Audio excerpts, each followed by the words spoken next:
Muy buenos días. El Instituto Electoral del Estado de México les da la bienvenida al cuarto día de actividades del segundo ciclo de conferencias magistrales Reflexiones sobre la democracia en el Estado de México, primavera 2016, con la conferencia Elecciones y Justicia Electoral en el Estado de México. Este día, para presidir este evento, nos acompaña el doctor Gabriel Corona Armenta, consejero electoral y presidente de la Comisión de Promoción y Difusión de la Cultura Política y Democrática.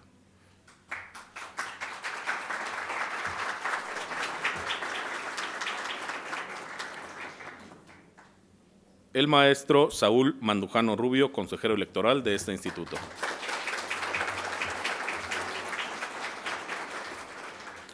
Y el doctor Cliserio Coello Garcés.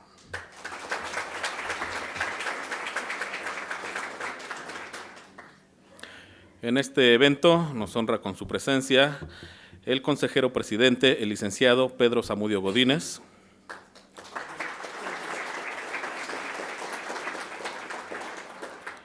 Y la consejera electoral, la doctora María Guadalupe González Jordán.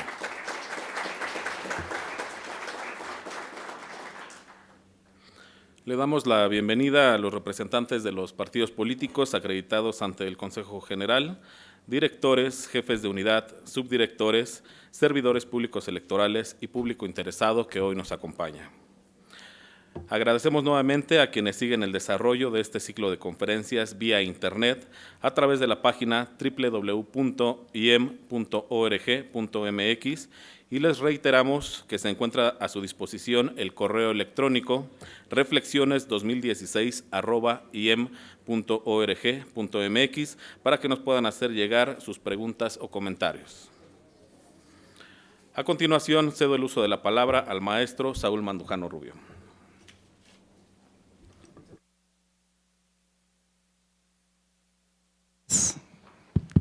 Muy buenos días. Bueno, aprovecho para darle la bienvenida también al consejero Miguel Ángel García Hernández. Buenos días, Miguel. Buenos días a todos.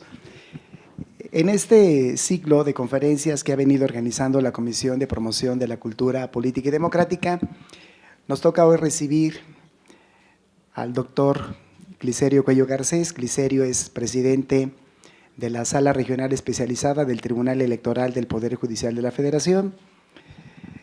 Tiene una amplia formación académica, muy sólida. Cliserio ha realizado estudios de Derecho Constitucional en España, tiene un doctorado en la Universidad de Alicante, tiene maestrías y tiene especialidades en España. Pero de manera muy particular, quiero destacar la formación profesional y la trayectoria de Cliserio Coello Garcés. Cliserio ingresó al Tribunal Electoral del Poder Judicial de la Federación en 2007 y desde entonces a la fecha ha tenido una carrera muy brillante. Ha sido secretario de Estudio y Cuenta, coordinador de ponencia y a partir del 1 de octubre del 2014 fue nombrado por el Senado a propuesta de la Suprema Corte de Justicia de la Nación como magistrado de la Sala Regional Especializada y elegido por sus compañeros de sala como presidente de la misma. Pero quizá, Cliserio, lo que valga la pena destacar aquí es que en un poquito más de 18 meses la sala, no por el número de asuntos que ha resuelto, sino por la calidad de las sentencias que ha emitido, es una sala que ya tiene una presencia destacada en el ámbito electoral. Y en lo particular, un mérito muy, muy especial de la sala especializada es que es una sala que da certeza. Uno sabe cómo puede resolver la sala porque es una sala consistente en su criterio argumentativo, muy consistente. Es una sala, no es una sala chimoltrufia, como se suele decir, sino es una sala con una consistencia argumentativa muy sólida y una sala casada con las libertades, que es algo importante. Hace poquito, a invitación de la titular del Unidad de Comunicación Social, me pidió que escribiera un artículo y le puse derecho al insulto, con signos de interrogación. Y se lo puse así porque en México vivimos en un país con una legislación electoral prohibicionista. Una legislación que limita en exceso las libertades, que acota con mucha frecuencia la expresión política, que nos espantan las campañas de crítica, de señalamiento, de cuestionamiento, y que solemos interponer de inmediato una queja para tratar de acotar esta expresión. Afortunadamente, la sala en donde Cliserio preside, pero está muy bien acompañado por dos grandes magistrados como Gaby Villafuerte y Felipe de la Mata, es una sala que le ha venido a dar una nueva dimensión a las libertades en México y de manera particular a la libertad de expresión. Por eso quise apartarme un poquito de la presentación tradicional, de leer un currículum, porque creo que es más importante destacar el trabajo profesional de gente como Cliserio Cuello Garcés, como sus compañeros magistrados, y la manera en que ha venido impulsando. Por eso, Cliserio, cada vez que tengo oportunidad, insisto que el procedimiento especial sancionador debe reestructurarse, porque las medidas cautelares deben ser jurisdiccionales y no administrativas, para que haya consistencia en la medida cautelar y en la manera en cómo se resuelve. Y aprovechando la presencia de Cliserio, yo quiero hacer un comercial, invitarlos a todos. Cliserio acaba de presentar este libro, bueno, lo acaba de editar, Derecho Procesal Electoral, Esquemas de Legislación, Jurisprudencia y Doctrina, que recoge el trabajo de varios años. No fue fácil hacer esta obra, lo he platicado con él en repetidas ocasiones, tuvo varios intentos. Cliserio, tú lo conoces muy bien, debiste haber hecho un trabajo de coordinación muy exhaustivo. Preferiste la paciencia y la calma y la prudencia que la prisa. Y esa es una buena compañera para editar un libro. No quiero extenderme en la presentación, quiero ya darle el uso de la palabra al magistrado Cliserio Cuello Garcés y dejarlo que platique con ustedes unos minutos. Al final les van a pasar unas tarjetas por si quieren hacer preguntas para que Cliserio amablemente, y si no amablemente, lo comprometemos a que las conteste, de manera que Cliserio, amigo, tienes el uso de la palabra por el tiempo que quieras. Muy amable. Muchas gracias, muy buenos días. De verdad constituye un verdadero honor presentar esta obra, Derecho Procesal Electoral, aquí en el Instituto Electoral del Estado de México, por diversas razones. En primer lugar, porque esta presentación ha generado una convergencia pues, muy importante con amigos, con personas que hemos tenido coincidencias académicas, pero también profesionales en esta materia del ámbito electoral. Por eso agradezco esta amable invitación al maestro Saúl Mandujano, consejero electoral, para presentar esta obra, al presidente Pedro Zamudio. Muchas gracias, consejero presidente, por esta amable invitación, a nuestros amigos consejeros, Gabriel Corona, los buenos amigos consejeros Guadalupe González Jordán y mi amigo Miguel Ángel García. Muchas gracias. También agradecerle al director del Centro de Capacitación por el apoyo prestado para poder presentar aquí esta obra. De tal manera que cuando uno tiene la posibilidad de presentar un libro en esta convergencia con amigos, pues se agradece y siempre es motivo de satisfacción. Y en segundo lugar, porque las presentaciones del libro en ocasiones se convierten en un referente importante para hacer reflexiones también sobre los modelos normativos, sobre los criterios interpretativos, sobre cuál es el camino que ha tomado la jurisdicción electoral en este caso y cuáles son las expectativas que se pueden tener sobre una materia frente a procesos electorales y también frente a posibles reformas constitucionales o legales, como bien reflexionaba mi apreciado amigo Saúl Mandujano cuando decía quizá tengamos que repensar el procedimiento especial sancionador y su distribución competencial. Bueno, es la oportunidad que tenemos cuando presentamos una obra, cuando se pone sobre la mesa algunas reflexiones en relación a una temática, de tal manera que también es una satisfacción que sea aquí en el Instituto Estatal, el Instituto Electoral del Estado de México, en el que presentemos esta obra, porque considero que es oportuno que sea aquí, en este Instituto Electoral, en donde podamos hacer estas reflexiones, sobre todo por la importante labor que ha desempeñado esta integración, lo digo con todo respeto, y también con un reconocimiento al profesionalismo y a la dedicación de las consejeras y consejeros que integran este órgano electoral, la dedicación que le han puesto al trabajo electoral, siempre innovando. El Instituto Electoral del Estado de México es un referente muy importante de las autoridades electorales locales de este país. tal manera que les expreso mi reconocimiento y sobre todo mi agradecimiento de que sea aquí en donde podamos presentar esta obra para reflexionar en torno a temas sobre el derecho procesal electoral.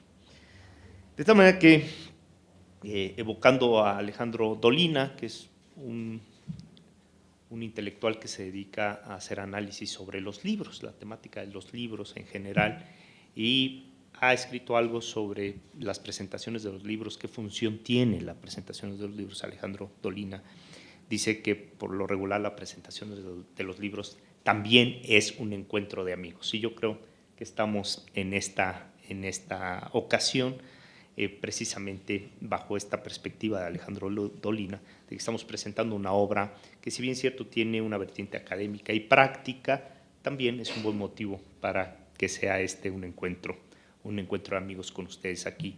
Por ello, también agradezco a todos los presentes por su asistencia.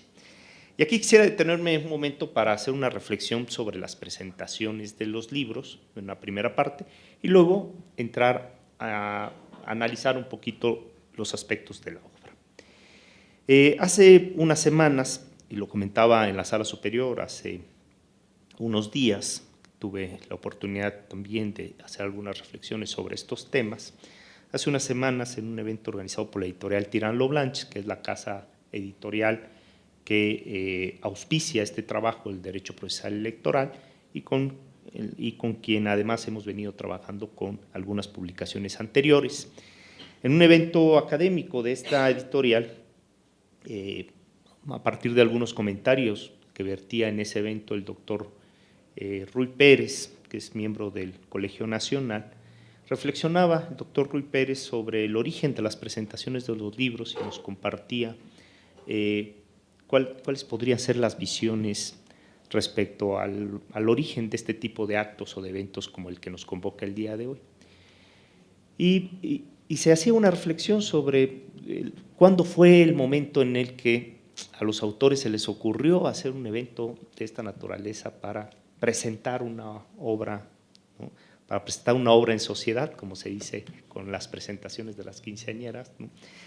Y bueno, hay diversos puntos de vista, pero todo parece indicar, como lo afirmaba José Emilio Pacheco, que el origen de las presentaciones de libros data de la década de los 40, antes de los 40 no solían presentarse los libros, al menos no bajo estos formatos, y que tiene su origen precisamente en un grupo de académicos y doctrinarios, intelectuales que llegaron a este país exiliados de España después del movimiento de los republicanos de la década de los 30, y que tenía por objeto que estos académicos o doctrinarios discutieran en un foro sus tesis y que también fueran criticadas estas tesis, es decir, que también se plantearan antítesis sobre las propuestas o las hipótesis que cada doctrinario o investigador. De tal manera que se hacían presentaciones respecto a las ciencias exactas, pero también respecto a las humanidades, las ciencias sociales y la literatura.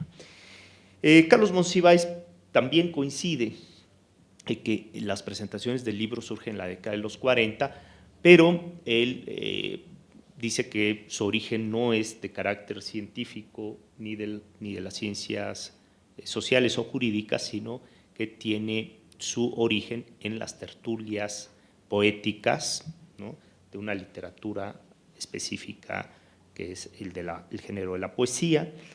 Y si bien coincide con Pacheco en su temporalidad, él considera que pues, los poetas tenían un buen motivo para que alguien les escuchara, ¿no?, para que conocieran su obra poética a través de la impresión de algunos panfletos y que luego los vendían entre el público. Era una forma de que en la década de los 40 empezara a difundirse este género literario. Estas reflexiones me han generado un poco la inquietud de reflexionar por qué presentamos los libros.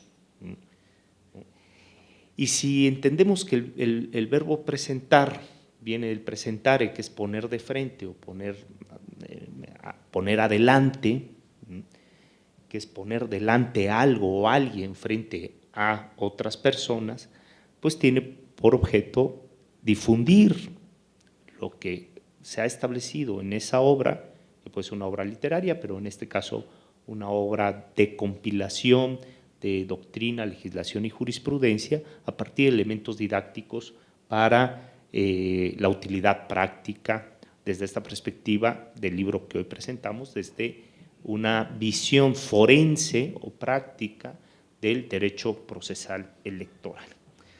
Así, Alejandro Dolina dice que la evolución de las presentaciones del libro ha generado que se convierta incluso en un género muy específico, un género que tiene sus reglas, sus códigos, ¿no?, que tiene ciertas tradiciones e incluso hay un canon para presentar estos libros. Incluso me llama la atención que Dolina dice que muchos escritores son más diestros en presentar sus libros que en escribirlos, ¿no? Esperemos que no sea el caso de esta obra del derecho procesal electoral, ¿verdad? Pero lo cierto es que el desarrollo de la imprenta y de los primeros impresores, que en Italia se llamaban los cartolai, fueron cumpliendo una función de intermediarios entre los autores y el público. Eso es lo que hoy hacen los grandes editores. Son un puente muy importante de comunicación entre la doctrina y lo que generan los autores. Desde luego todo lo que generan los autores es revisable, es criticable, ¿no?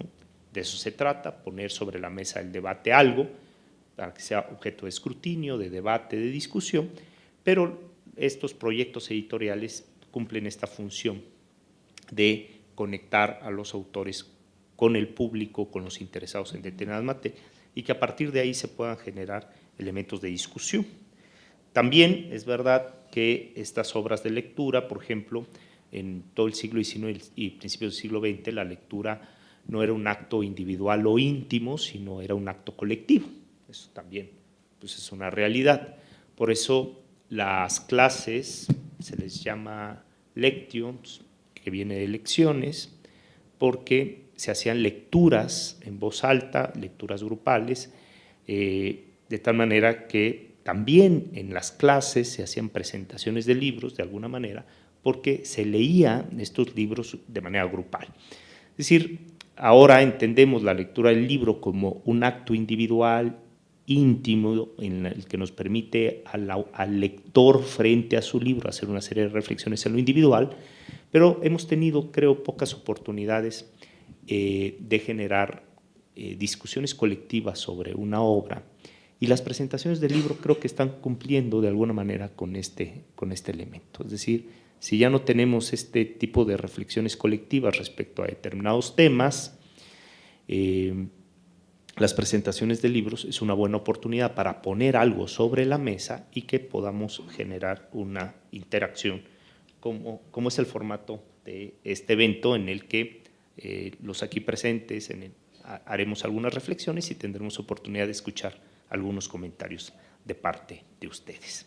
Bueno, estas son algunas reflexiones sobre los fines que tienen las presentaciones del libro, pero aquí quiero compartirles que la idea de hacer este libro se generó a partir de lo que nosotros advertíamos como una doble necesidad. La primera fue la advertencia de que en la literatura jurídica del país, si bien es cierto, había un número muy amplio de obras sobre temas de derecho electoral o de derecho procesal electoral, un cúmulo muy amplio de obras sobre, por ejemplo, equidad de género, sobre aspectos de derechos de los pueblos indígenas, sobre aspectos de candidaturas independientes, sobre temas de reelección, sobre temas de sistemas electorales, sobre temas de representación proporcional, mayoría relativa, sobre aspectos propiamente electorales o de la defensa de los derechos políticos. Son temas, como pueden ustedes advertir, pues muy apasionantes, todos ellos muy interesantes. Tenemos una amplia bibliografía sobre esos temas, que son los temas sustanciales, ¿no?, de los que se ocupa la materia del derecho electoral, sobre financiamiento de partidos políticos, etc. Pero veíamos nosotros una necesidad, un déficit sobre temas procesales, es decir, sobre las reglas procesales. Si bien es cierto, hay una bibliografía muy amplia sobre aspectos sustantivos del derecho electoral, no advertíamos un libro de derecho procesal electoral que compilara las reglas procesales con la doctrina, la legislación y la jurisprudencia en un solo documento, pero que además, pues, la primera necesidad que veíamos es que no teníamos algunos referentes muy importantes y que fueron de gran valía incluso para el trabajo práctico, la obra de don Flavio Galván, de 2006, pero que tiene su antecedente en el 96, y muchos otros doctrinarios que han generado alguna obra de compilación del derecho procesal electoral en un solo volumen y que de tal manera que a casi 20 años de vigencia de la Ley General del Sistema de Medios de Impugnación veíamos pues una necesidad de hacer una compilación en donde no solo incluyéramos unos comentarios a la ley de medios, o sea, que no fuese una ley comentada, sino que se pudiera compilar todo lo que se ha generado a partir de en estos años de justicia electoral respecto a todas las reglas procesales. Y es que este vacío tiene una razón de ser. Abordar las reglas procesales siempre es mucho más árido. Realizar obras adjetivas siempre son mucho más complejas. El ideal de estos temas pues, es abordar estos temas sustantivos, como yo les decía hace un momento, el tema de derechos indígenas, derechos políticos, la libertad de expresión en materia política, la comunicación política electoral. Son temas sustantivos mucho más apasionantes que revisar personería, legitimación, valoración probatoria, requisitos de admisibilidad, desechamiento, sobreseimiento. Fíjense, son aspectos eminentemente procesales, pero que son fundamentales para poder salvaguardar, por ejemplo, el ejercicio de los derechos político-electorales, ¿no? De tal manera que cada medio de impugnación tiene sus propias particularidades, atiende a complejidades específicas, cada medio de impugnación tiene un cúmulo jurisprudencial aplicable muy amplio, de tal manera que nos dimos a la tarea de hacer un ejercicio de compilación. Esta fue la primera necesidad que nosotros advertíamos y sí, en efecto, como bien dice el maestro Saúl Mandujano, fue un trabajo de muchos años porque esta fue una inquietud que nosotros advertíamos en la Sala Superior hace 3 o 4 años y nos dimos a la tarea de empezar a hacer este trabajo, pero además con un reto de hacerlo de manera didáctica. Y esa es la segunda necesidad que advertíamos, que no obstante que habían pocos libros de derecho procesal como tal, derecho procesal electoral, actualizados, compilados y tal, había una segunda necesidad, que las reglas del derecho procesal electoral vistas desde la ley son muy complejas y había que explicarlas de manera didáctica. Entonces iniciamos una empresa, ¿no? Si me permiten esta expresión, iniciamos una empresa de hacer el derecho procesal electoral en esquemas, es decir, transmitir a partir de elementos didácticos y pedagógicos, a través de diagramas, de cuadros sinópticos, de esquemas, el derecho procesal electoral, pero ya compilado con sus criterios interpretativos, con la doctrina, de tal manera que la explicación no se queda solo en lo que dice la ley, sino va más allá de lo establecido en la ley. De tal manera que a partir también de la trascendencia que tiene la jurisdicción electoral para el fortalecimiento del Estado democrático, pues nosotros veíamos una necesidad de que tenemos que transmitir estas reglas procesales y sus criterios interpretativos de manera clara para que todos los justiciables, los partidos políticos, los funcionarios electorales, los servidores públicos de los tribunales, pues puedan tener una herramienta, esperemos lo hayamos logrado, lo planteamos desde luego con humildad, tengan una herramienta práctica, forense, que pueda ser de utilidad en el día a día. En ese tenor, los capítulos que integran el libro dan cuenta de los antecedentes históricos de la justicia electoral en México, las reglas generales aplicables en el derecho procesal electoral, así como estudios específicos de cada uno de los juicios o recursos que componen los medios de impugnación en materia electoral a partir de lo establecido en la legislación aplicable, la jurisprudencia, la doctrina emitida también por los tribunales, que son los criterios interpretativos o jurisprudenciales, a partir de lo que ha sostenido la Sala Superior en los últimos años, así como abrir un diálogo también con los conceptos provenientes de la doctrina jurídica, los expertos en la materia electoral.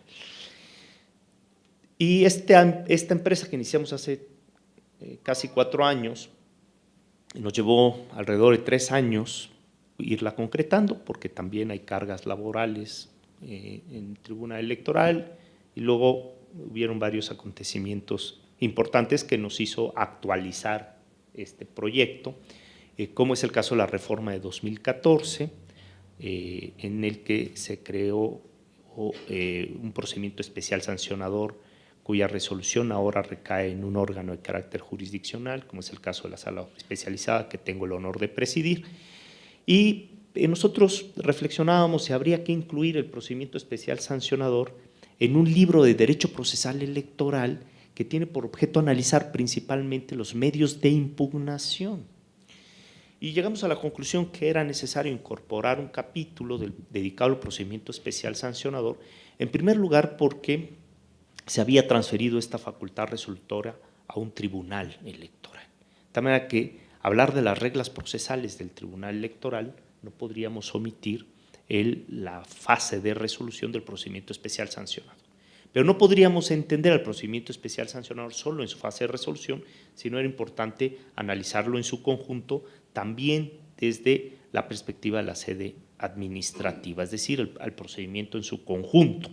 Esa fue la primera razón. La segunda es que para poder entender el nuevo recurso que se incorporó en la Ley de Medios en la reforma de 2014, que es, como normalmente se conoce por sus siglas, el REP, el recurso de revisión del procedimiento especial sancionador, era necesario conocer la materia de revisión, que es el procedimiento especial sancionador, y las sentencias que al respecto emite la Sala Especializada.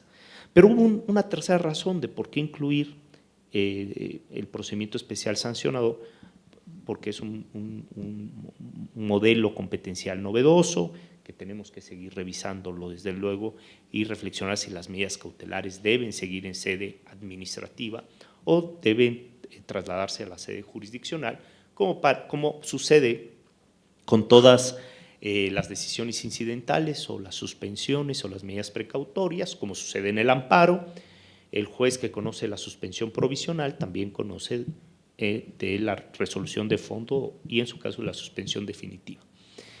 En materia electoral, la suspensión provisional está a cargo de una autoridad administrativa electoral y la determinación del fondo respecto a la emisión de la sanción y si hay que mantener esa suspensión de manera definitiva, se conoce por una autoridad diferente en sede judicial. Es decir, reflexionar si una decisión intraprocesal debe ser del conocimiento de una autoridad distinta que la resolutora, creo que es muy importante verlo, quizás sea de los pocos procedimientos, el procedimiento sui generis, o de los pocos procedimientos donde hay un pronunciamiento de medida precautoria, como dicen los argentinos, o de medida cautelar, como le llamamos en México, o de suspensión provisional, como se dice en el amparo, en el que conoce una autoridad distinta de la autoridad resolutora. Bueno, son aspectos que considero que debemos, desde luego, reflexionar. Pero el motivo principal de incorporar el procedimiento especial sancionador en esta obra del derecho procesal electoral y al REP, desde luego, porque es un nuevo medio de impugnación establecido en la Ley General del Sistema de Medios de Impugnación en materia electoral, fue que a través de los procedimientos especiales sancionadores se realiza control de convencionalidad y de constitucionalidad, y estas sentencias también contribuyen a generar criterios interpretativos para el ámbito electoral en general. Yo podría decirles que, no obstante que la Sala Especializada tiene como objeto resolver procedimientos de sanción, ese es su objeto principal, los procedimientos que pueden en su decisión judicial final puede concluirse respecto a si hay que sancionar o no. Pero en los procedimientos de sanción, en todos los procedimientos de sanción, debemos de reflexionar sobre la trascendencia de preservar derechos fundamentales, sobre todo en el derecho punitivo, sobre todo en los derechos en el derecho procesal, que puede generar una decisión judicial con una posible sanción. Porque hay que preservar los derechos de las partes. Si se le podrá imponer una sanción a un sujeto denunciado, pues se le tiene que salvaguardar el ejercicio de todos los derechos, porque la decisión puede ser una sanción, como sucede en el jus punendi, en el derecho punitivo del Estado. De tal manera que recobra una trascendencia para la sala especializada analizar el esquema de derechos y libertades. Desde la perspectiva procesal, desde luego que sí, y tenemos un cúmulo de sentencias en las que hemos garantizado el debido proceso legal, el derecho a la defensa, el derecho a la audiencia, el debido emplazamiento, el acceso a la justicia, la tutela judicial efectiva. Fíjese cuántos derechos están inmersos en el principio del debido proceso legal. Que el debido proceso es el debido actuar de la autoridad frente a los justiciables. Como la fase de instrucción está a cargo de la autoridad administrativa, cuando el expediente se remite a la sala especializada, se lleva a cabo, en primer lugar, una revisión exhaustiva del debido proceso, para salvaguardar derechos, para salvaguardar todos estos derechos vinculados al debido proceso. Porque el resultado puede ser una sanción, por lo tanto tenemos que proteger el cúmulo de derechos vinculados al principio del debido proceso a efecto de evitar una afectación o una violación a la esfera de los derechos de defensa y de tutela judicial efectiva de los sujetos denunciados. De tal manera que tenemos un cúmulo de sentencias en los que nos hemos pronunciado respecto a esta vertiente que es muy importante del debido proceso. Una segunda vertiente de sentencias que tiene que ver con esta nueva visión de entender a la jurisdicción protectora de derechos, máxime, repito, cuando se trata de aspectos del derecho punitivo, son las sentencias propias de la competencia de la sala especializada, porque la sala especializada del Tribunal Electoral del Poder Judicial de la Federación es la sala que resuelve asuntos de libertad de expresión. Todos los asuntos de la sala especializada están vinculados con la libertad de expresión. Por eso se ha afirmado por algunos académicos, algunos doctrinarios y algunos jueces que las atribuciones y las competencias que se le otorgó a la sala especializada es de ser jueces de la libertad de expresión en materia política electoral en específico, porque ahí se dilucidan los aspectos de propaganda política, de actos anticipados de campaña, y los actos anticipados requieren expresiones o manifestaciones o reuniones, es decir, estamos frente a la libertad de expresión y de información. Los informes de labores de servidores públicos, donde también hay un derecho a la información de los ciudadanos, la obligación de la rendición de cuentas, y eso se da a través de expresiones, de acciones comunicativas, ¿no? La calumnia, que son los límites a la libertad de expresión. Todo el tema de la propaganda fija, que es propaganda que tiene por objeto comunicar ideas, comunicar propuestas electorales, plantear la plataforma política y electoral de las fuerzas políticas. Fíjense, todos los aspectos propios del procedimiento especial sancionador son aspectos que de manera directa o implícita tienen que ver con la libertad de expresión. De tal manera que la sala especializada no podía pasar por alto que la materia de controversia es, fíjese muy bien, una de las libertades esenciales, vertebrales para el sistema democrático. ¿Cómo hacer cumplir la ley y salvaguardar el principio de equidad sin menoscabar las libertades de los ciudadanos, sin menoscabar las libertades de expresión de las diversas fuerzas políticas. Cómo preservar el principio de equidad, pero también el principio de pluralismo político, que es el sustento de toda democracia. Ese es el reto, ese fue el reto, y por eso tenemos un cúmulo importante de sentencias en donde privilegiamos la libertad de expresión, en las que privilegiamos la acción comunicativa, en las que incluso cuando el lenguaje puede ser un poquito cáustico, se generan ciertos ámbitos de permisibilidad, sobre todo si se tratan de aspectos de interés general o de aspectos que están en el ámbito de las noticias, o incluso cuando respecto a ese hecho que se denuncia mediante determinadas expresiones es parte de un proceso judicial. Aquí el tema es si la ciudadanía tiene o no que conocer la verdad. Tiene o no que conocer que un candidato o un aspirante ha tenido un proceso penal, ha estado involucrado en determinados ilícitos. Es poner sobre el debate público determinadas actividades o acciones de las personas de relevancia pública y que sean los ciudadanos los que tomen su decisión. Es decir, es difícil poder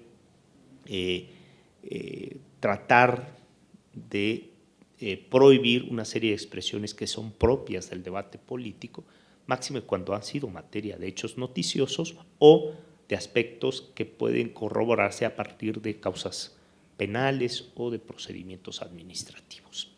Bueno, a partir de ahí se ha generado toda una línea jurisprudencial de la trascendencia que tiene la libertad de expresión para el debate, pero sobre todo, fíjese, más allá de las expresiones emitidas entre las fuerzas políticas, se ha generado un criterio interpretativo sobre la libertad de contenidos en la prensa escrita, la libertad de contenidos de los programas noticiosos, de las barras de opinión o de análisis político electoral. Incluso se ha generado alguna permisibilidad sobre los programas de sátira política, ¿no? Sabemos que en este país se caricaturiza la política y prohibir y entendemos también cuando todos, yo creo que todos los que estamos aquí presentes hemos visto muchas caricaturas políticas y a veces coincidimos en que no refleja exactamente la realidad. Es decir, se trata de exagerar algunos errores, se trata de exagerar incluso los rasgos físicos, precisamente se trata de pronunciar o exagerar sobre aquellos rasgos físicos que no son muy afortunados, es decir, hay una exageración del tal. Pero imagínense ustedes si prohibimos la caricatura política, ¿no? Sería muy complejo. Eso no significa que las expresiones no tengan límites. En eso tenemos que ser muy cuidadosos, pero tenemos que analizar caso por caso. Eso es muy importante, porque también en algunas sentencias se ha determinado que se actualiza la calumnia. Claro que sí, cuando hay una imputación de hechos o delitos falsos debidamente probados, es decir, también tenemos un cúmulo de sentencias en las que se ha determinado imponer una sanción porque se extralimitan estas expresiones y entran a un terreno de lo prohibido. Pero partimos de la importancia que tiene la circulación libre de ideas y de opiniones como premisa inicial. Y desde luego se analiza el caso concreto a efecto de dilucidar si estamos o no frente a una extralimitación del ejercicio de los derechos. De tal manera que tenemos este segundo ámbito importante de derechos vinculados a las libertades de expresión y de información. Pero también hay, fíjense muy bien, un tercer grupo de sentencias que quiero destacar aquí, que no obstante que no es la materia principal, de las controversias que se ponen a consideración en el procedimiento especial sancionador, pues han generado criterios muy interesantes, que tienen que ver con la defensa de los grupos vulnerables, los derechos de las minorías o de determinados sectores de la sociedad que se encuentran en desventaja. Hace unas semanas la sala especializada resolvió un asunto en beneficio de los derechos de las personas con alguna discapacidad en general, pero centrándonos específicamente a algunas discapacidades como la auditiva o visual, principalmente la de carácter auditivo. Fíjense muy bien cómo un juez tiene la oportunidad de hacer un pronunciamiento en beneficio de los derechos de grupos vulnerables frente a un caso que en principio no es de discapacidad. Y el planteamiento era el siguiente: en un spot del estado de Chihuahua, del proceso electoral para elegir gobernador de esa entidad federativa, se denunciaba calumnia, uso indebido de la pauta, actos anticipados de campaña, que eso se escindió para efectos de que lo conociera la autoridad electoral, porque los actos anticipados, no obstante que el medio comisivo sea radio o televisión, el análisis le corresponde a las autoridades locales, porque tiene que dilucidar si esas expresiones con su propia temporalidad, con su calendario local, es o no un acto adelantado. Pero también había en la denuncia una manifestación sobre que estos spots no contribuían a incluir a personas con alguna discapacidad para que pudieran conocer el contenido de información política electoral. Este asunto que fue de la ponencia a mi cargo, pues nos llevó a una reflexión, platicando con los colaboradores de la ponencia. Yo decía, bueno, hay muchas formas de contestar esa materia de la denuncia, pero lo cierto es que nos están poniendo aquí un tema de derechos de grupos vulnerables. Y nos hizo reflexionar de cómo entonces debe ser la comunicación política para ser incluyente y plural. Luego, revisando las estadísticas de las personas con alguna discapacidad, la discapacidad auditiva es alarmante en este país. Pero además tiene diversos motivos, algunos por motivos de nacimiento, otros por motivos de accidentes, y un porcentaje muy alto de la población empieza a determinada edad a perder capacidad auditiva. De tal manera que tenemos un porcentaje amplio de la población con algún tipo de discapacidad en este sentido. Y eso nos hizo reflexionar si la acción comunicativa que hoy tenemos es incluyente, es plural y abarca a todos los sectores de la población, incluso a las personas con alguna discapacidad. Y el Instituto Nacional Electoral había dado pasos importantes en esta materia, también hay que decirlo y reconocerlo, pero en un lineamiento lo tenía a manera de recomendación, decía, y se les recomienda que los spots políticos puedan establecer una acción comunicativa incluyente para beneficiar a las personas con alguna discapacidad.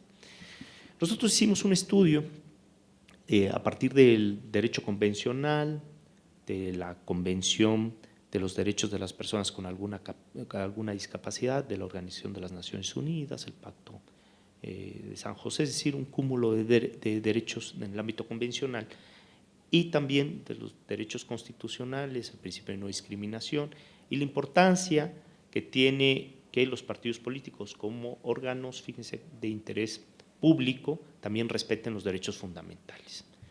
No obstante, y en eso hemos avanzado ya muchísimo, no obstante que no son propiamente una autoridad, al ser entidades de interés público, también tienen una responsabilidad para el cumplimiento de los derechos. Y habíamos avanzado muchísimo en el ámbito de los militantes, ¿no? Es decir, cómo los militantes tienen derechos frente a las autoridades partidistas o los órganos partidistas. Pero ¿cuál es el papel de los partidos políticos de frente al cumplimiento de los derechos de todas las personas? Y en este particular, ¿cuál es la responsabilidad de los partidos cuando usan tiempos del Estado para que la acción comunicativa política electoral sea incluyente y plural, incluso beneficie a las personas con alguna discapacidad? Y en esta sentencia reciente hemos sostenido que todos los spots políticos deben de estar subtitulados y debe haber congruencia entre el subtítulo y el contenido visual y auditivo para beneficiar a las personas con alguna discapacidad, y que debe plantearse la propuesta política electoral en términos inclusivos, plurales, incluyentes, a efecto de que sea de fácil comprensión, porque esto es muy importante, tiene que ver con el acceso a la información política electoral para poder tomar una decisión libre e informada como es el caso de la emisión del voto, del sufragio universal para todos, en las mejores condiciones posibles, para todos, entendiendo la universalidad del sufragio, no solo como la posibilidad de que te otorguen una boleta como ciudadano el día de la casilla, sino que tenga las mejores condiciones posibles para poder ejercer con libertad el sufragio. Y para ello, la información política electoral, para poder discernir o distinguir entre una propuesta política y otra, es de suma trascendencia. Bueno, además no quiero comentar aquí todas las sentencias que tenemos de los grupos vulnerables, pero fíjense cómo en un tema de libertad de expresión también podemos pronunciarnos sobre algunos temas de grupos en condiciones de vulnerabilidad. Tenemos un cúmulo de sentencias también que salvaguardan el interés superior del menor cuando los menores aparecen en la propaganda política. ¿Puede un menor aparecer en una propaganda política? ¿Puede un menor, fíjense esta pregunta que yo pongo aquí en el auditorio, puede un menor que no tiene todavía capacidad de discernir o de escoger su ideología política, si quiere pertenecer a un partido o a otro, se le puede utilizar su imagen e identificar para toda la vida con una fuerza política en específico? ¿Puede una persona que no está en condiciones de discernir sobre su alternativa política todavía ser vinculado a una fuerza política de por vida?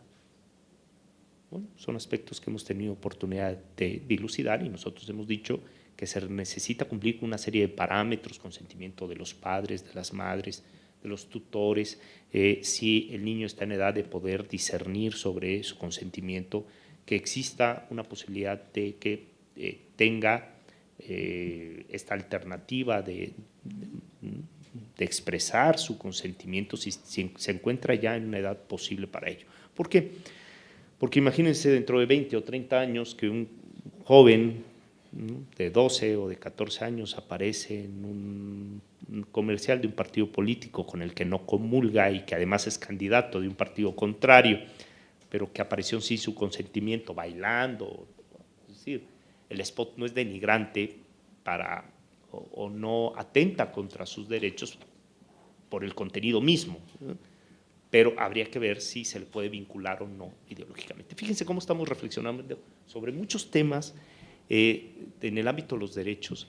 También hemos tenido oportunidad de pronunciarnos sobre temas de la libertad religiosa de los candidatos y los límites de los ministros de culto.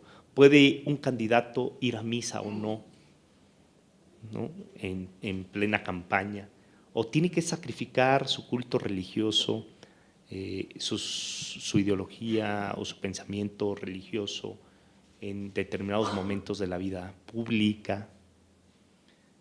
Son temas muy interesantes que también tienen que ver con libertades, ¿no? La libertad de pensamiento, la libertad de credo, la libertad de creencias.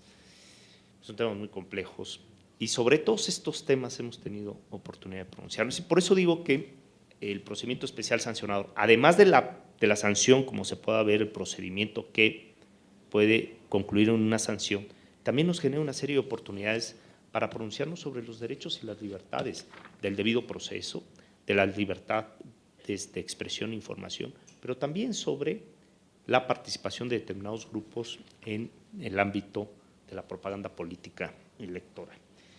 De tal manera que, como pueden ustedes ver, la obra no se limita a desarrollar solo una información doctrinal en el sentido tradicional, sino que se sigue un formato de divulgación del conocimiento jurídico que facilite la comprensión esquemática y didáctica de los temas, incorporando, como se ha dicho aquí, cuadros sinópticos, esquemas, para tratar de facilitar la temática abordada y que permite también al lector una identificación ágil de las temáticas o de los medios de impugnación en específico o de los apartados sobre los cuales tenga un particular interés de cada medio de impugnación. El propósito, pues, de esta nueva manera de comunicar el derecho procesal electoral, de la mano de esta línea editorial auspiciada por Tirán Loblanch, presenta lo que nosotros advertimos como unas posibles ventajas, no solo para los estudiantes de la disciplina, sino también para los operadores jurídicos, pues permite una aproximación digerible, didáctica, de fácil asimilación, o al menos esa fue nuestra intención, esperemos la hayamos logrado, para una mejor comprensión para quienes se acercan a estas páginas y sobre todo para quienes se acercan al derecho procesal electoral por primera vez o en el día a día del trabajo de las autoridades electorales administrativas y jurisdiccionales.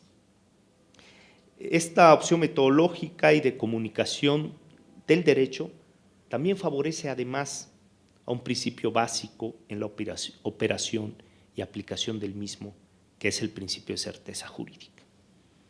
Y aquí quisiera detenerme un momento, si ustedes todavía me tienen algo de paciencia, prometo ser ya muy breve y empezar a cerrar la intervención, pero fíjense que el tema, hay una preocupación generalizada sobre la certeza jurídica y sobre los criterios de los tribunales. En la sala especializada desde que se instaló, nos hemos puesto como meta la consistencia de los criterios interpretativos. Pero reflexionando estos temas, puedo advertir que la certeza jurídica requiere de 3 estadios o 3 gradas básicas. La primera, que es esencial, y además que cada una de estas gradas depende, de dar el primer paso depende para consolidar el segundo, pero la primera, que es esencial, es la predecibilidad de la jurisdicción electoral. Hacer predecible a la jurisdicción electoral.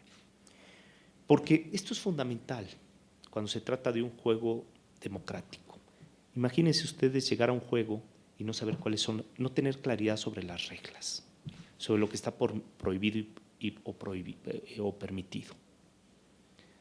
Necesitamos darle a los actores políticos claridad sobre las reglas del juego democrático, que tengan certidumbre respecto a lo que está permitido y a lo que no. ¿Cuándo es penalti, cuándo es tarjeta roja, que un gol vale 1, ¿no?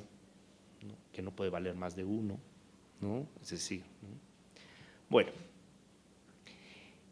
este es un primer estadio que es fundamental. El segundo estadio es que se pueda, que se conozca, es decir, que sea entendible el derecho. Fíjense muy bien.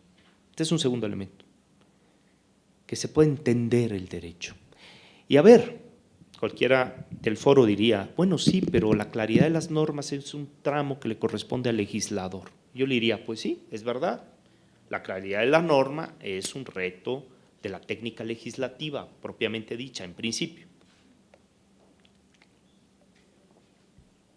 La claridad normativa genera certidumbre, certeza sobre las reglas del juego. Muy bien, pero el juez, el operador jurídico, los órganos, las autoridades electorales que interpretan normas, que tienen facultad reglamentaria como las autoridades electorales estatales y nacionales, pues también tienen un compromiso en su facultad reglamentaria, en su interpretación de las normas, de generar claridad interpretativa, para efecto de poder generar. Es decir, la claridad en el derecho es muy importante, pero en el cúmulo de lo que podemos entender como derecho en esta materia. Es decir, no solo las normas emitidas por el legislador, no solo las normas reglamentarias emitidas por las autoridades, sino también las decisiones judiciales, la jurisprudencia, los criterios interpretativos. Es decir, esta segunda grada o estadio de clarificar el derecho también es un elemento importante para la certeza jurídica. Pero no es suficiente la predecibilidad o la consistencia de los tribunales y el entendimiento del derecho o la claridad del derecho y de las normas, las reglas y de la jurisprudencia, si no tenemos un tercer estadio, que es la divulgación o la difusión de los criterios interpretativos, de las normas, de los principios y de las reglas. Ese tercer estadio es la difusión de las normas. Para que los justiciables conozcan las reglas del juego es necesario que se difundan. Para que la ciudadanía conozca las reglas del juego es necesario que se difunda. ¿Y cómo difundimos nuestros criterios interpretativos los jueces? ¿Es suficiente?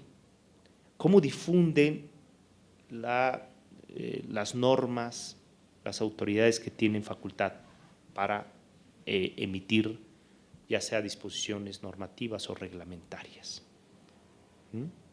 Este tercer estadio de la certeza jurídica pues es muy importante, y desde nuestra perspectiva, cuando nos damos a la tarea de una tarea larga, por cierto, de varios años, de hacer un instrumento didáctico, pues también es poner sobre la mesa un documento criticable, cuestionable, como todo lo que se pone sobre la mesa, pero con una finalidad de difundir de manera didáctica no solo lo que dice la ley, sino los criterios interpretativos para abonar a esa tercera grada de la certeza jurídica, de la certidumbre jurídica, que es la difusión del derecho, el conocimiento y la difusión del derecho con claridad. Por eso, el libro que hoy presentamos tiene por objeto, lo digo con sencillez, esperemos lo hayamos cumplido, esa era la finalidad, de contribuir a la certeza jurídica también de la jurisdicción electoral, divulgar los aspectos doctrinales, normativos y jurisprudenciales de los juicios y recursos de la materia, no solo dirigido al público profesionalmente que se dedica a esta materia, sino a la ciudadanía en general, a la comunidad universitaria, a los estudiantes de Derecho, a la comunidad investigadora, de las diversas disciplinas sociales y que pudieran tener alguna relación con el derecho procesal electoral.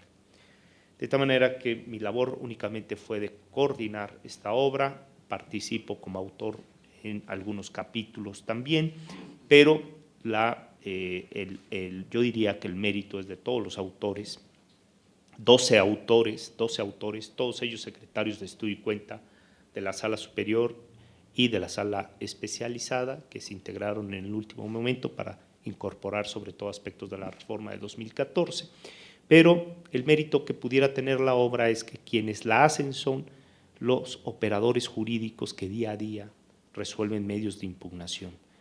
Los secretarios de estudio y cuenta, que son los proyectistas de los asuntos, son los que bordan los criterios interpretativos que luego se configuran en jurisprudencia, y son ellos los que día a día hacen esta función, quienes hacen esta aportación que hoy presentamos aquí. Para concluir, únicamente hacer una última reflexión. Algunos de ustedes dirían que ya son muchas para una presentación del libro, pero fíjense que la materia de este libro, que es hacer un comentario de todos los medios de impugnación que están contenidos en la Ley General del Sistema de Medios en esta materia, pues nos obliga a una reflexión final.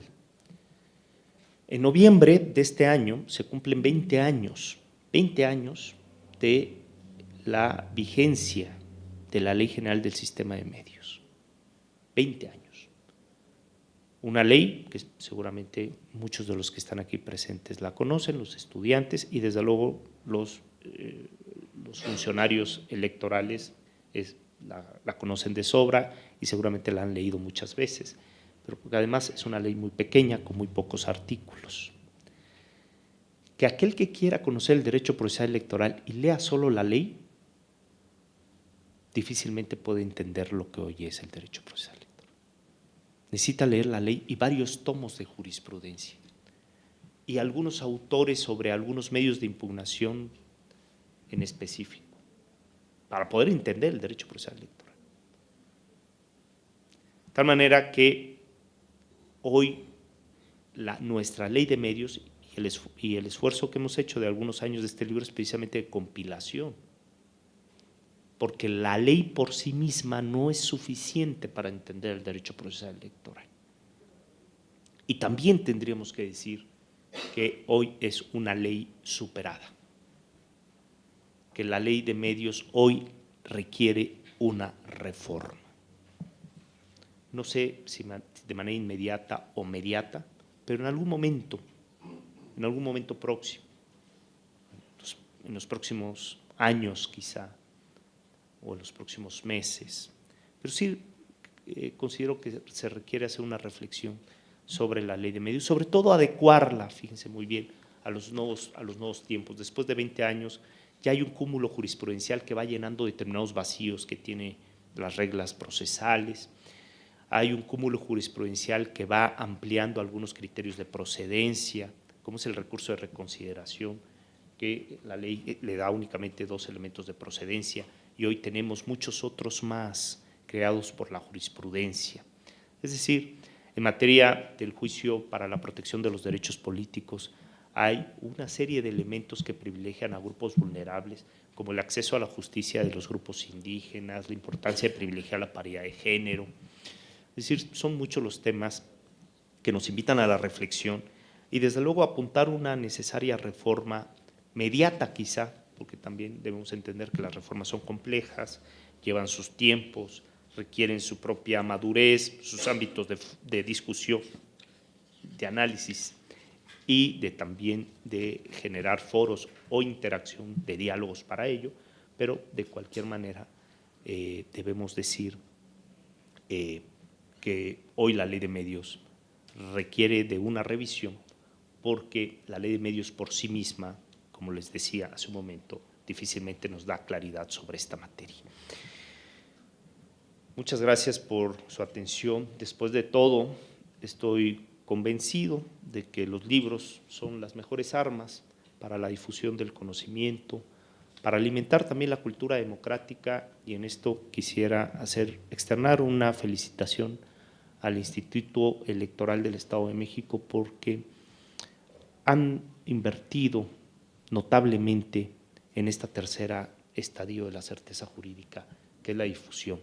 El trabajo editorial que tiene el Instituto Electoral del Estado de México es notable, es destacable, es importante para la difusión del conocimiento del derecho electoral.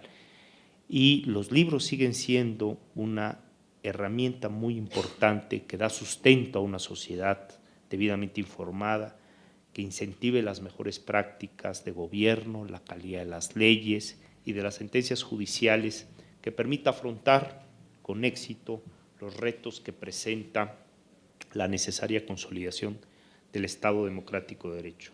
Con este libro esperemos haber aportado algunos insumos mínimos para estos altos propósitos, y con este evento quizá para concluir deba reiterarles que ha sido para mí un gusto, una satisfacción coincidir con tan entrañables amigos, querido Saúl, querido Gabriel Corona, presidente, consejera, consejero, compartir con ustedes algunas reflexiones.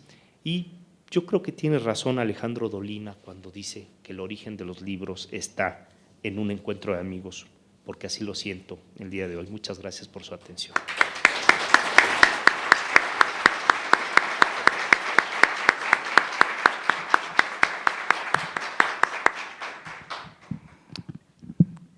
Se han recibido algunas preguntas, Clicerio, te las voy a entregar para que las vayas reflexionando y en un ratito más tendrás espacio para contestarlas. Y si me permites, 2 reflexiones muy generales sobre la presentación del libro. La primera es un libro forense. En este instituto se imparte una especialidad en Derecho Procesal Electoral y la verdad es que creo que es un libro necesario para quienes están estudiando la especialidad y para todos aquellos que se quieren asomar al derecho electoral en general. Y el magistrado Cuello decía que le hace falta a la Ley General del Sistema de Medios de Impugnación una revisión, y no es una revisión cosmética, es una revisión de fondo la que necesita. Y la verdad es que este libro contribuye mucho a entender cómo se van instrumentando las normas adjetivas, son normas áridas, no es fácil. Él decía, no es sencillo familiarizar al lector con temas como sobreseimiento, improcedencia, legitimación, personería. Y este libro contribuye mucho porque agota toda la cadena impugnativa en materia electoral y lo hace de manera esquemática. Es un libro que parte de un concepto teórico, aborda elementos de doctrina, pero va analizando no solo la legislación, sino los criterios de jurisprudencia que se han ido construyendo en materia electoral. Y un segundo comentario es que en las escuelas de Derecho hemos descuidado la enseñanza de dos materias claves que son la interpretación y la argumentación jurídica. Y cuando uno revisa la manera en que se construyen los argumentos, la manera en que interpretan los tribunales vanguardistas, no solo en México, los invito, Clicerio es un gran seguidor de las cortes constitucionales de otros países, y la manera en cómo se va construyendo el argumento normativo, si el argumento para interpretar normativamente es un argumento novedoso. Ya nos hemos alejado, uno revisa la Ley General del Sistema de Medios, Clicerio, tú la conoces muy bien, y habla como si fueran tres criterios, ¿no? El gramatical, el funcional, ¿no? El sistemático. Cuando hay una novedad de criterios de interpretación muy amplia y cuando uno interpreta para aplicar normas que favorecen, tutelan, protegen los derechos políticos electorales, no se puede quedar con esos tres criterios de interpretación. Tiene que abordar en nuevos métodos interpretativos y tiene que construir el argumento de otra manera. El silogismo ya no ayuda mucho, ¿eh? Habrá que abandonar un poquito, o bueno, no abandonar, pero flexibilizar un poquito ese mecanismo de interpretación. El silogismo a veces no ayuda mucho, sobre todo cuando en el esquema interpretativo se tiene que hacer un trabajo, Clicerio lo mencionó, de ponderación y de proporción, porque la manera en que trabaja la sala especializada es permanentemente ponderando, pero también haciendo un test de proporcionalidad, que es muy relevante cuando uno va a aplicar una norma sobre derechos políticos electorales. Yo aprovecho para agradecerle a Clicerio su presencia, pero además me hiciste la tarea, porque dentro de 2 meses el Instituto de Investigaciones Jurídicas, tú eres parte de ese proyecto, celebra un seminario sobre justicia electoral. A 20 años de la Ley General del Sistema de Medios de Impugnación en materia electoral, y están invitando a participar, yo los invito, pronto estaré en la página del propio Instituto de Investigaciones Jurídicas, el seminario, véanlo, es interesante. Y mi tema se llama Justicia Electoral entre la certeza y la confusión. Y Clicerio me dio algunos elementos de por qué la certeza es importante. Me tomé unos minutos para que pudieras tú reflexionar las preguntas. Ahora sí, Clicerio, te devuelvo el uso de la palabra. Muchas gracias. Muchas gracias. Hay 3 preguntas, las 3 sumamente interesantes, inteligentes, se advierte además del foro. La primera de ellas, y si me permiten, como las 2 últimas tienen coincidencia, las abordaremos en su conjunto. La primera dice, ¿qué tan conveniente es incluir al Poder Judicial de la Federación una defensoría de oficio en materia electoral y no solo para comunidades indígenas como se estableció? Yo creo que se ha dado un paso sumamente importante. Hace unos días, el jueves de la semana pasada, tuve la oportunidad de estar en el estado de Oaxaca, precisamente presenciando la instalación de la Defensoría Electoral en materia indígena para la salvaguarda de los derechos políticos de los integrantes, pero también del libre derecho de autodeterminación que tienen las comunidades indígenas. Es decir, una defensoría de oficio, como se le conoce en el Poder Judicial y en el Poder Federal y en el Poder Judicial de las entidades federativas, una defensoría de oficio para las comunidades indígenas, en específico en materia electoral. Hay una preocupación, desde luego, de atender con acciones del Estado determinadas diferencias. Fíjense ustedes, tenemos un cúmulo amplio de normas en materia de derechos de los pueblos indígenas. Desde hace varias décadas, el convenio 169 de la OIT, y a partir de ahí un andamiaje normativo en el ámbito convencional, pero también en el ámbito nacional. Si no recordemos la reforma del 2001 del artículo 2, y cuántos años han pasado ya desde esa reforma constitucional en que se le garantiza determinados derechos de autodeterminación y derechos políticos diferenciados con base en sus usos y costumbres a las comunidades indígenas. Han pasado ya muchos años y los niveles de rezago en el ejercicio de los derechos políticos sigue siendo destacable. ¿Qué significa eso? Que en muchas materias no basta la norma. Es muy importante, es un paso fundamental, el reconocimiento de estos derechos a nivel normativo, a nivel constitucional, en el ámbito convencional. Es sumamente trascendente, es un gran paso, pero se requieren de acciones para realmente, acciones del Estado, generar condiciones óptimas para el ejercicio pleno de los derechos políticos. En los últimos años se han conocido más de 2.500 juicios ciudadanos en materia indígena, solo en materia indígena. Pero si hubiesen tenido conocimiento y una defensa adecuada, seguramente las estadísticas nos hubiesen sorprendido. Sigue habiendo en determinados sectores de la sociedad, como el caso de los derechos políticos de los indígenas, un rezago a veces por falta de conocimiento de los mecanismos jurisdiccionales o procesales para la defensa de los derechos. Y en ocasiones, no obstante que se activan estos mecanismos, existe un déficit en la defensa.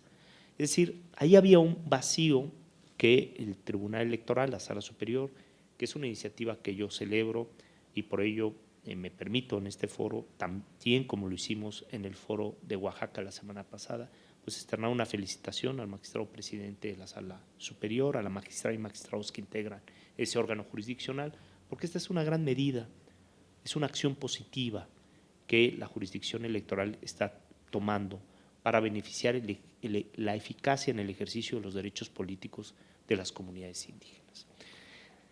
Es ahí donde se necesita con mayor relevancia. Eso, desde luego, no significa que en algunos otros supuestos también se requiera de un acompañamiento de la defensa jurídica, pero en este grupo, en condiciones de vulnerabilidad, por eso las acciones positivas del Estado se distinguen por eso, porque van dirigidas a un sector, el sector que se encuentra en una condición de desventaja mayor. Y se hace una diferencia en las acciones afirmativas o en las acciones positivas de los grupos en condiciones de vulnerabilidad para tratarlos de sacar de esa desventaja histórica que se encuentran, para tratar de nivelarlos en la medida de lo posible y con las mejores condiciones con el resto de la sociedad. Por eso las acciones positivas en ocasiones no son generales para todos, sino atienden a estas particularidades. Pero desde luego lo óptimo es que todo ciudadano pueda tener garantizado su derecho a la defensa, que es un derecho constitucional. Pero estamos frente a un caso específico de acción positiva, yo diría de acción afirmativa desde la jurisdicción electoral, en la que se le da ciertos insumos, ciertos elementos a las comunidades indígenas en su conjunto o al integrante de esa comunidad en lo individual para el ejercicio pleno de sus derechos políticos. Por eso celebro de verdad esta iniciativa que ha tenido la Sala Superior para crear esta Defensoría Electoral. Y la segunda y tercera pregunta hacen referencia al artículo 1 de la Constitución y a la reforma constitucional en materia de derechos humanos de 2011. Dice, ¿cuál es la relación que existe entre la reforma de 2011 en materia de derechos humanos y la justicia electoral? Y la última dice, ¿cuál es la importancia de la reforma al artículo 1 constitucional en materia de justicia electoral? Podemos advertir una premisa fundamental, que el artículo 1 constitucional establece una obligación para todas las autoridades, principalmente para todos los jueces. Es decir, cuando se establece una obligación de interpretación favorable a los derechos y las libertades a partir de principios y atendiendo al principio pro persona, es una obligación que no está acotada a una materia en específico, sino la obligación del artículo 1 constitucional es para todas las autoridades y sobre todo para todos los jueces de todas las materias. De tal manera que en todas las materias, como es el caso del ámbito electoral, se dilucidan aspectos o controversias que de manera directa o indirecta tienen repercusiones en el ámbito de los derechos. En materia electoral, como ustedes pueden observar, la gran mayoría de los asuntos tienen repercusiones en el ámbito de los derechos político-electorales. En el caso de la sala especializada, como yo les mencionaba hace un momento, respecto a la libertad de expresión, pero en todos los procesos están inmersos los derechos del debido proceso legal. El derecho a la defensa, el derecho a la tutela judicial efectiva, del acceso a la justicia. La relación del artículo 1 con la justicia electoral es una relación inescindible. Es una relación inescindible. Es decir, tenemos que analizar bajo la óptica del artículo primero los asuntos de la jurisdicción electoral, porque ahí también se están ejerciendo derechos fundamentales. Y los derechos políticos también son esenciales para la concreción de los derechos humanos en general, porque genera la posibilidad de que los ciudadanos se pronuncien con libertad sobre los asuntos públicos, tengan la posibilidad de discernir libremente el sentido de su voto, pero sobre todo contribuyen a la consolidación de nuestro Estado democrático de derecho. Muchas gracias por sus preguntas. Muchas gracias, magistrado Cuello Garcés. Vamos a pasar ya a la parte final de este evento, pero antes de que pasemos a ello, le he pedido a Clicerio si nos permite que al término del evento pudiera quedarse unos minutos a firmar libros. Claro que sí. Y accede a que nos firmen algunos ejemplares. Creo que se vendió, no es cierto, Clicerio, se vendieron muchos. Si se vendió alguno, firmo, aunque sea. Entonces, hay muchos ejemplares que necesitarás firmar. Clicerio, gracias por tu compañía. Muchas gracias, maestro. Para continuar, procederemos a la entrega del reconocimiento por su participación al doctor Clicerio por parte del maestro Saúl Mandujano Rubio. Adelante, maestro. Sí, voy a ponerme de pie para entregarle el reconocimiento al magistrado Clicerio Cuello Garcés por su conferencia magistral y siempre su solidaridad con nuestro instituto. Clicerio, gracias por acompañarnos. Muy amable.